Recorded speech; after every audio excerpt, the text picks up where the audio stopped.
अस्सलाम वालेकुम प्यारे दोस्तों, के हाल चाल है। प्यारे दोस्तों, उम्मीद करता हूँ सब दोस्त बिल्कुल ठीक ठाक होंगे। दोस्तों, आज मैं खुर्शीद का पंखा है जो ACDC पंखा है ना, उसका सर्किट है ना, इसके बारे में मुकम्मल, इसके फॉल्ट के बारे में, इसको कैसे जो ये काम करता है और उसके फॉल्ट को कैसे हल करते हैं, इसके बारे में आपको मुकम्मल डिटेल से बताऊँगा। इंशाल्लाह आपने वीडियो मुकम्मल देखनी। चलें दोस्तों, वीडियो शुरू करते हैं। अच्छा दोस्तों, जिन लोगों ने ACDC पंखे के जो आम सर्किट हैं, इसकी वीडियोस वगैरह के देखी हुई हैं या इसके बारे में इल्म है, तो उसको खुर्शीद के जितने भी फॉल्ट होते हैं ना, उसके हल करने में उनको किसी किस्म की कोई दिक्कत नहीं होती। उसकी मेन वजह ये होती है कि ये जो खुर्शीद का पंखा होता है, ये अल अहमद का, ये ज़्यादातर जो है ना इस तरह कट में होते हैं। यानी इसकी जो 220 वोल्ट वाली जो सप्लाई होती है ना, जो कि 12 वोल्ट बनाकर इसको देती है, ये अलहदा होती है। जबकि ये जो आम पंखे होते हैं ना, इसके सर्किट में ये जो सप्लाई होती है ना, ये इसके साथ जुड़ी होती है। बस यही फ़र्क होता है। लेकिन फिर भी दोस्तों की जो है ना भरपूर फरमाइश पर मैं जो ना इसके फॉल्ट के बारे में आपको छोड़ना मुकम्मल आगाह करने की कोशिश करता हूँ, ठीक है ना दोस्तों। सबसे पहले तो इसमें कुछ ख़ास जुगाड़ भी होते हैं, जैसे कि अगर ये खुर्शीद का पंखा जो है ना, ये बिजली पे नहीं चलता, तो उसका आसान तरीन हल ये है कि यहाँ से जनाब इसकी 12 वोल्ट वाली जो तारें जाती हैं ना DC सर्किट को, यहाँ से काट के आप किसी किस्म का 12 वोल्ट का कोई सस्ता सा अडाप्टर वगैरह साथ लगा लेंगे, तो आपको इसके मुकम्मल हिस्से की ज़रूरत भी नहीं पड़ेगी, ठीक है ना।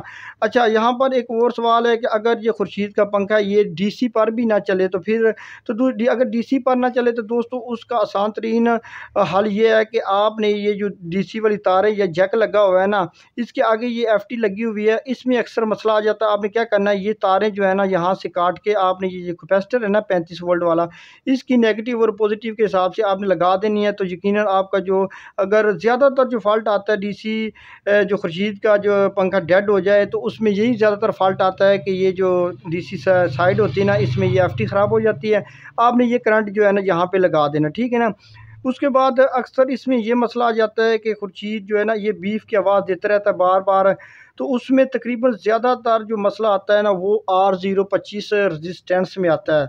बहुत ज़्यादा मसला इसमें आता है कि R025 ये जो है ना, इसको लाजमी चेंज कर दिया करें अगर ये बीफ की आवाज़ बार बार देता रहे। अगर एक दफ़ा बीफ की आवाज़ देकर रुक जाए, तो तकरीबन इससे FTs वगैरह में मसला आता है।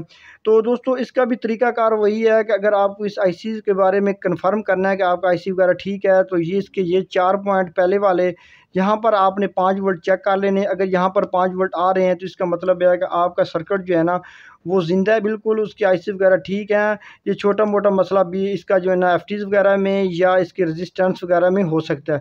तो तकरीबन जो है ना, इसकी उसके साथ बिल्कुल सेम रिपेयरिंग है, इतना ज़्यादा मसला नहीं होता है। जैसे कि बाद का पंखा झटके वगैरह लगाता है, तो ये 3 वाला जैक होता है, ये भी अक्सर जल जाता है, उसकी वजह से भी पंखा झटके लगाता है। तो ये भी आप जो है ना वो जैक वगैरह चेक कर लेंगे या चेंज कर लेंगे, या इसके नीचे से यहाँ से डायरेक्ट तारें जो है ना मोटर वाली ये पंखे वाली लगा देंगे, तो झटके वगैरह का मसला भी सेट हो जाएगा, ठीक है ना।